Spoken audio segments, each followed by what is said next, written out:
कुछ ख्वाब आंखों में पलते रह जाते हैं, कुछ अल्फाज दिल में ही दफन हो जाते हैं। कभी आपने सोचा है कि अगर आपको खुद को पूरी तरह से व्यक्त करने की आजादी ना मिले तो आप वाकई जिंदा हैं या बस जी रहे हैं? आज हम बात करने जा रहे हैं एक ऐसी फिल्म की जो न सिर्फ एक टीचर और उसके स्टूडेंट्स की कहानी है, बल्कि एक आंदोलन है, सोचने का, बोलने का और खुद को तलाशने का।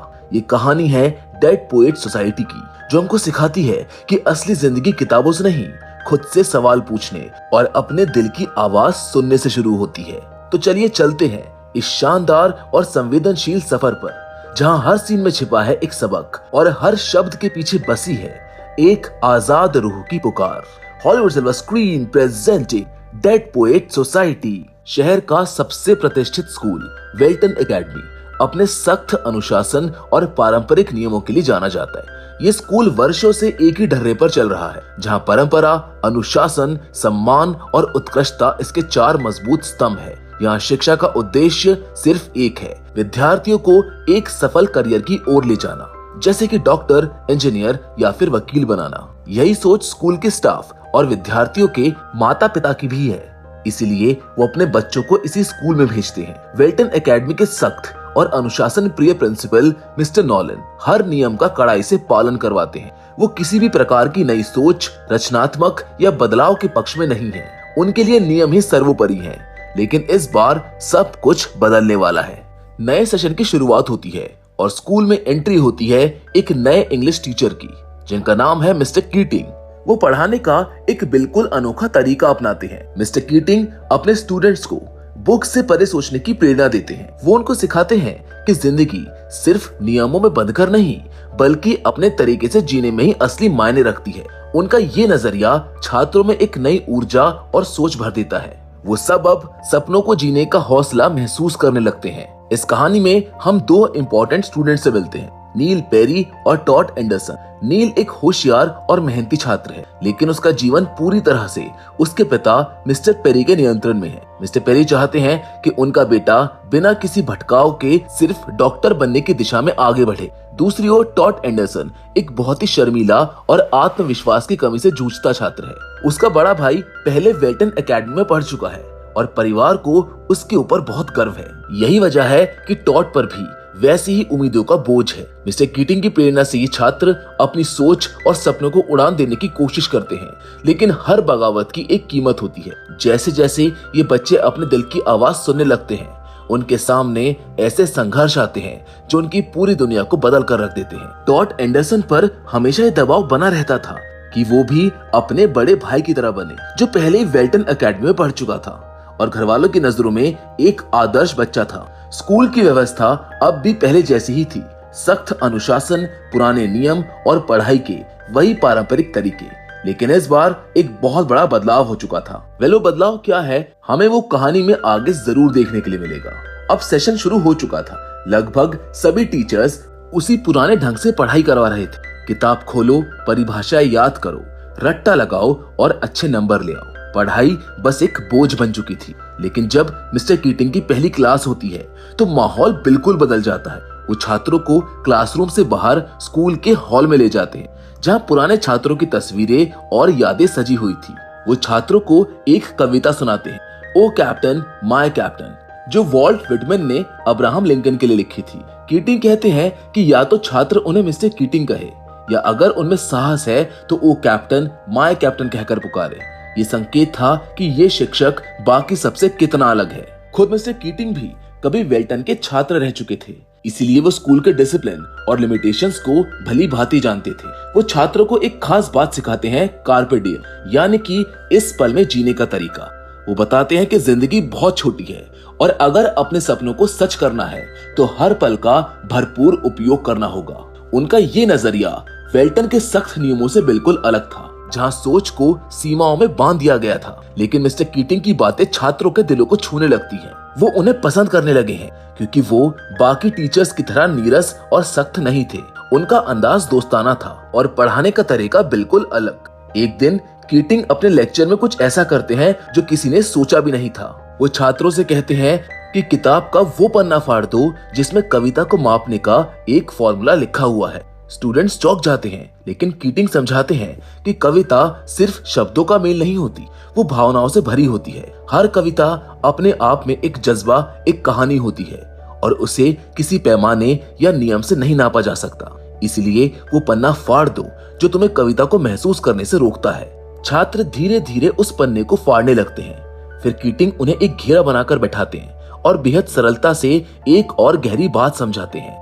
वो कहते हैं कि मेडिकल, इंजीनियरिंग, कानून और बिजनेस जैसी चीजें समाज के लिए जरूरी हैं, लेकिन कविता, सुंदरता, रोमांस और प्यार वो चीजें हैं जो इंसान को जीने की वजह देती हैं।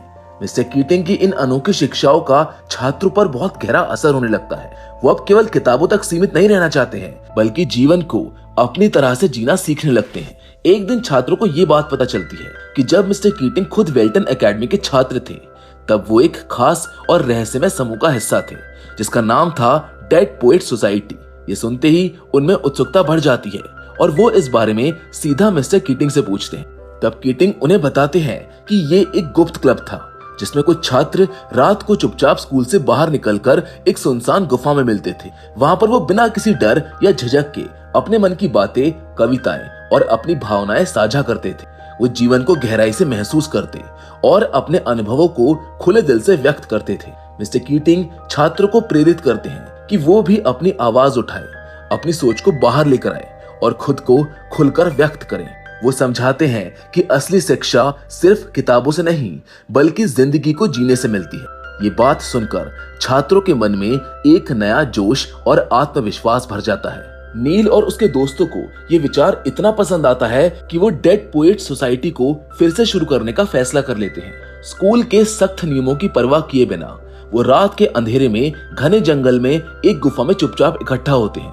वहां पर वो कविताएं पढ़ते हैं, जीवन पर चर्चा करते हैं और अपने सपनों को खुलकर बयां करते हैं। ये उनका खुद का बनाया एक ऐसा कोना था जहां वो आजादी से सोच सकते थे। एक दिन मिस्टर कीटिंग क्लास में पढ़ाने का एक नया और अनोखा तरीका अपनाते हैं। वो एक डेस्क पर चढ़कर खड़े हो जाते हैं और कहते हैं कि हमें जिंदगी को अलग अलग नजरियों से देखना चाहिए। जैसे मैं अब इस डेस्क पर चढ़कर इस क्लासरूम को अलग तरह से देख रहा हूँ। वो ये समझाना चाहते थे कि हर व्यक्ति को अपने विचारों को बिना झिझक व्यक्त करना आना चाहिए।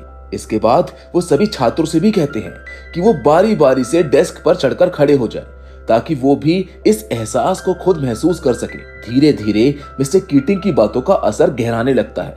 छात्रों के मन में नई उम्मीदें जागने लगती हैं। वो अब सिर्फ नियमों में बंधकर नहीं जीना चाहते, बल्कि अपनी जिंदगी को खुद की शर्तों पर जीना चाहते थे। इसी दौरान नील को पता चलता है कि स्कूल में एक नाटक के लिए ऑडिशन हो रही है और उसमें मुख्य भूमिका के लिए कलाकार चाहिए। नील का दिल ये सुनते ही खुशी से भर उठता है, क्योंकि वो हमेशा से एक अभिनेता बनना चाहता था, लेकिन अपने सख्त पिता के डर से वो ये बात कभी कह ही नहीं पाया था। फिर भी इस बार वो अपने डर को नजरअंदाज करता है और चुपचाप ऑडिशन देता है। जब उसे मुख्य भूमिका के लिए चुन लिया जाता है तो उसका आत्मविश्वास और भी ज्यादा बढ़ जाता है। मिस्टर कीटिंग उसको बधाई देते हैं और उसको सलाह देते हैं कि वो अपने पैशन का पीछा करे, क्योंकि असली खुशी वहीं से मिलती है। जबकि दूसरी ओर टॉड एंडरसन, जो बेहद शर्मीला और आत्मविश्वास की कमी से जूझता था, जब कीटिंग उससे कविता लिखने को कहते हैं तो वो घबरा जाता है। वो कहता है कि उसके पास कहने के लिए कुछ भी नहीं है, पर कीटिंग उसको अपने पास बुलाते हैं, उसकी आंखों पर हाथ रखते हैं और बिना कुछ सोचे समझे बोलने के लिए कहते हैं। और फिर टॉड की झिझक टूटने लगती है। वो धीरे धीरे अपनी भावनाओं को शब्दों में ढालता है। उसके शब्द कविता बनते हैं और वो कविता इतनी गहराई और सच्चाई से भरी होती है कि हर कोई हैरान रह जाता है। जब टॉड अपनी कविता सुनाता है तो उसकी गहराई और भावनाएं सभी छात्रों को चौंका देती है। उस पल के बाद से टॉड के अंदर आत्मविश्वास की एक नई लहर दौड़ जाती है। अब वो खुद को पहले से कहीं ज्यादा मजबूत महसूस करता है। उधर डेड पोएट सोसाइटी की मीटिंग में भी ये सभी दोस्त अपने दिल की बातें खुलकर शेयर करते हैं। जिंदगी की मुश्किलें, सपने और वो बातें जो वो किसी से नहीं कह पाते थे। इससे उनको भावनात्मक सहारा मिलता है। कई बार तो इनको हल भी मिलता है इनकी समस्या का, पर हर समस्या का समाधान इतना आसान भी नहीं होता है। और नील की कहानी इसका सबसे दर्दनाक उदाहरण बन जाती है। नील के पिता मिस्टर पेरी जब ये जान जाते हैं कि उनका बेटा स्कूल के नाटक में हिस्सा ले रहा है, उनका गुस्सा 7वें आसमान पर पहुंच जाता है। वो नील को सख्त लहजे में चेतावनी देते हैं कि वो इस बेवकूफी को छोड़ दे और सिर्फ पढ़ाई पर ध्यान दे। नील उन्हें समझाने की बहुत कोशिश करता है, लेकिन उनके कान जैसे बंद हो चुके थे। मिस्टर पेरी का रवैया ऐसा था मानो वो नील की जिंदगी का हर फैसला खुद ही लेना चाहते हो और नील की भावनाओं की कोई कीमत ही नहीं थी। इस वजह से नील अंदर ही अंदर से टूटने लगता है। वो जानता था कि अगर उसने अपने पिता की बात मानी तो उसका सपना अधूरा रह जाएगा। इसीलिए साहस दिखाते हुए वो नाटक में भाग लेने का फैसला करता है और जब नील मंच पर परफॉर्म करता है तो वो अपने किरदार में इस कदर डूब जाता है मानो वो खुद अपने सपने को जी रहा हो। दर्शक उसकी परफॉर्मेंस पर तालियों की गूंज से उसको सराहते हैं और नील की खुशी का ठिकाना नहीं रहता। उसको अब यकीन हो जाता है कि एक्टिंग ही उसका असली पैशन है, लेकिन उसकी ये खुशी ज्यादा देर नहीं टिक पाती, क्योंकि मिस्टर पेरी जो नाटक देखने खुद आए थे नील की सफलता से भी नाराज थे। नाटक खत्म होते ही वो नील को घर ले जाते हैं और वहां पर साफ शब्दों में कह देते हैं कि अब उसको ये सब छोड़कर डॉक्टर बनने की तैयारी करनी है। वो धमकी देते हैं कि अगर नील उनकी बात नहीं मानेगा तो वो उसको वेल्टन से निकालकर किसी सख्त बोर्डिंग स्कूल में भेज देंगे। नील इस मानसिक दबाव को सहन नहीं कर पाता है। वो अपने मन की बात कहने में नाकाम रहता है। उसके पिता की उम्मीदें, डर और दबाव उसको अंदर से तोड़ देते हैं और रात को जब सब सो जाते हैं तो नील पूरी तरह अकेला महसूस करता है। वो खुद को पूरी तरह बेबस और टूटा हुआ पाता है। उसको लगता है जैसे अब कोई रास्ता बचा ही नहीं है और इसी टूटे हुए मन से वो अपने पिता की बंदूक से खुद को गोली मार लेता है। नील मारा जाता है। ये खबर पूरे वेल्टन स्कूल में आग की तरह फैल जाती है। स्टूडेंट्स और टीचर्स सभी शोक में डूब जाते हैं। नील की मौत न केवल उसके परिवार और उसके दोस्तों के लिए बल्कि स्कूल के सख्त और पुराने सिस्टम के लिए भी एक गहरी चोट थी। किसी को समझ नहीं आता कि दोष आखिर किसका है, लेकिन इतना तय था कि अगर नील को थोड़ी सी भी समझ और आजादी मिली होती तो शायद आज वो जिंदा होता। मगर दुख की बात यह है कि नील के पिता को अपनी गलती का एहसास नहीं होता। उल्टा वो मिस्टर कीटिंग को इन सब का जिम्मेदार ठहराते हैं। उनका मानना होता है कि कीटिंग की सोच और उसकी बातें ही नील को भटका गई। प्रिंसिपल नॉलन जो पहले से ही कीटिंग से नाराज रहते थे, इस मौके का फायदा उठाते हैं और छात्रों पर दबाव बनाते हैं कि वो कीटिंग के खिलाफ गवाही दे। रिचर्ड कैमरून जो डेड पोएट सोसाइटी का हिस्सा तो था, लेकिन नियमों को पालन करने वाला छात्र था, प्रशासन के दबाव में आकर टूट जाता है। वो कीटिंग के खिलाफ बयान देता है और ग्रुप के बारे में सारी जानकारी भी दे देता है। फिर स्कूल प्रशासन एक लिखित आरोप तैयार करता है जिसमें कहा जाता है कि मिस्टर कीटिंग की सोच ने छात्रों को अनुशासनहीन बना दिया है और उन्हें बगावत के रास्ते पर धकेल दिया है। जिसके बाद प्रिंसिपल नोलन एक एक करके सभी छात्रों के माता पिता को स्कूल बुलवाते हैं। वो बच्चों पर दबाव डालते हैं कि वो उस बयान पर साइन करे जिसमें मिस्टर कीटिंग को नील की मौत के लिए जिम्मेदार ठहराया गया है। माता पिता के दबाव में आकर मजबूरी में सभी छात्रों को उस झूठे बयान पर साइन करना पड़ता है। टॉड एंडरसन जो नील का करीबी दोस्त था, जिसे मिस्टर कीटिंग ने अंदर से बदल दिया था, इन सब से अंदर तक टूट चुका था। वो जानता था कि मिस्टर कीटिंग निर्दोष हैं, पर फिर भी अपने परिवार और स्कूल की जबरदस्ती के चलते उसे भी दस्तखत करने पड़ते हैं। टॉड के साइन के साथ ही स्कूल प्रशासन मिस्टर कीटिंग को स्कूल से निकालने का आदेश जारी कर देता है। जिसके कुछ समय बाद हम देखते हैं कि प्रिंसिपल नोलन अब खुद इंग्लिश की क्लास ले रहे हैं। जब वो एक चैप्टर का इंट्रोडक्शन पढ़ने के लिए कहते हैं तो रिचर्ड बताता है कि वो पन्ना तो अब किसी की किताब में है ही नहीं, क्योंकि सबने मिलकर उसको फाड़ दिया था। नोलन रिचर्ड को अपनी किताब देते हैं और पन्ना पढ़ने के लिए कहते हैं। इसी बीच मिस्टर कीटिंग क्लास में आते हैं। वो अपने सामान को समेटने के लिए आते हैं। क्लास में काफी सन्नाटा था। हर छात्र के चेहरे पर भाव साफ दिख रहे थे कि जो हो रहा है वो गलत है। सबको ये महसूस हो रहा था कि वो एक ऐसे शिक्षक को खो रहे हैं जिसने उन्हें जिंदगी को समझने का एक नया नजरिया दिया था। अब जैसे ही कीटिंग जाने लगते हैं तभी टॉड एंडरसन उठ खड़ा होता है। पहले जो लड़का बहुत शर्मीला हुआ करता था, आज वो सबके सामने खड़ा था। वो मिस्टर कीटिंग से कहता है कि उनसे जबरदस्ती साइन करवाए गए हैं। प्रिंसिपल नॉलेंस को डांटते हैं और सीट पर बैठने के लिए कहते हैं, लेकिन टॉड अब पहले जैसा नहीं रहा था। वो अपने डेस्क पर चढ़ जाता है और ऊंची आवाज में बोलता है, ओ कैप्टन, माय कैप्टन। ये वही लाइन थी जिसे मिस्टर कीटिंग ने अपने पहले दिन क्लास की शुरुआत में कहा था। टॉड के साहस को देखकर एक एक करके बाकी छात्र भी अपनी डेस्क पर चढ़ जाते हैं और एक ही स्वर में मिस्टर कीटिंग को ओ कैप्टन, माय कैप्टन कहकर सम्मान देते हैं। प्रिंसिपल नॉलन उन्हें रोकने की कोशिश करते हैं, मगर अब कोई फायदा नहीं था, क्योंकि ये छात्र अब रुक नहीं सकते थे।